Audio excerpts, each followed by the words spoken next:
Ujjāyī Prāṇāyāma is one of the most popular, widely practiced pranayama techniques, not because it's the best, but because it's the most commonly used. Now, there's a lot of value to it. I do like it at different times in my practice. And it's that pranayama practice or that technique that is the oceanic breath, the warming breath. The Sanskrit translation is the victorious breath. Now, Ujjāyī breath in a physical asana practice is often the breath that you are offered as a way to cultivate or to bring warmth or energy into the practice, to control a flow of the breath. And you'll hear it called anything from the oceanic breath, the Darth Vader breath, the rolling, warming breath. And it has this really nice, beautiful way of creating a presence and awareness to how you're breathing on purpose. Now, when you look at Ujjāyī breath, it has this feeling of the breath, almost, I like to visualize, it's almost like the breath is rolling through, this warming breath.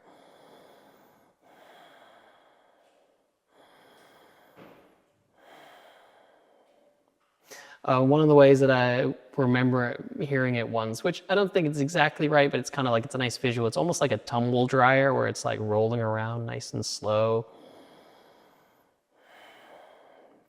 But what it does, it's creating warmth in the breath, control in the breath, and it's allowing us to create a little bit of uplift, up-regulation, and effort or energizing into the breath itself. So let's talk about technique. When we talk about technique of Ujjāyī breath, it's often easiest or easier for me to talk about it first around the exhalation. So what you're doing on the breath out. And classically old school, obviously I'm a little bit old school in how I've been trained and taught. And so the old school way in which we talk about Ujjāyī breath is you talk about the exhale as a warming breath, the same way as you would fog a mirror or fog one of those like old school little like compact mirrors. In that sense of you're warming and pushing warm air out of the mouth. So try this, breathe in. If you want to feel the temperature, you do it again, use it into your hand. And that warming breath, that warming push of the air is the exhalation that's really creating that warming movement in the airflow, that energetic effort of almost stoking the fire of the breath. Now, where the technique comes into play is you want to have that same exhalation, but we're going to do it with the mouth closed. So I'll breathe in.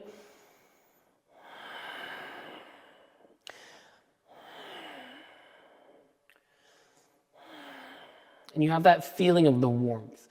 And then the way I teach it and the way it's been taught to me and the way I'm sharing it with you is that we're simply sealing and closing the lips, but not hard closing the teeth. So it's not, I still leave my lips slightly pursed because it allows it to release the clench of the jaw. And so you might say, okay, well, if my mouth is closed, where does the breath come out? The breath will come out of your nose. So just so we focus on the exhale, we're only talking exhale technique for the moment. That breath goes in, and then the lips are closed. That warming breath moving against the back of the lips. And that's where you get that kind of oceanic breath kind of reference, or the Darth Vader reference.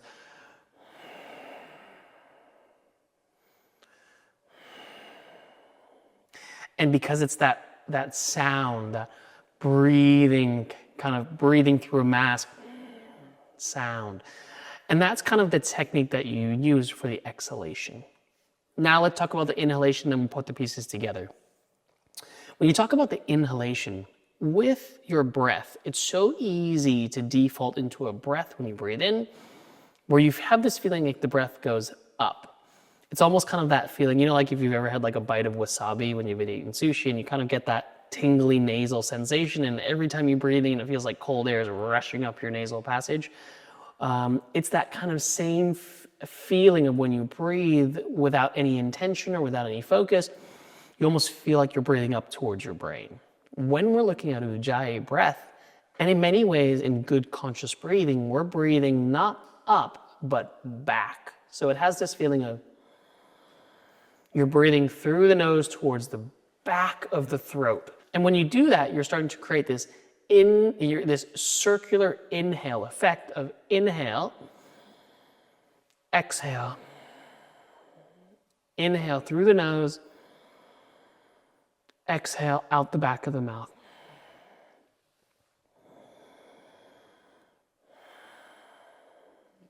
Now, to help give a little bit more specificity or clarity of technique, the way I also often do this technique is I take the tip of my tongue, the very tip of my tongue, and just touch it to the roof of my mouth.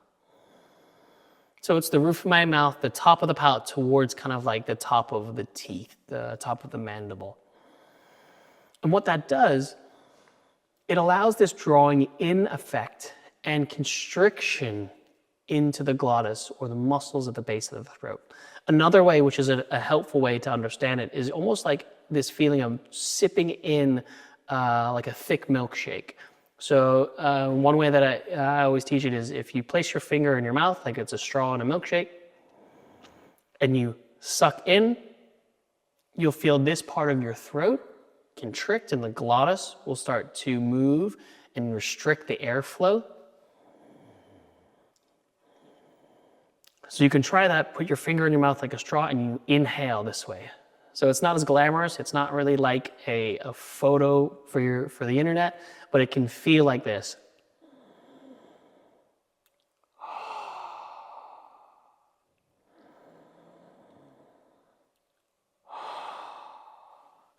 And while it does look a little bit ridiculous when I over-exaggerate it with my finger and my hand, that's the mechanics of the movement of the breath.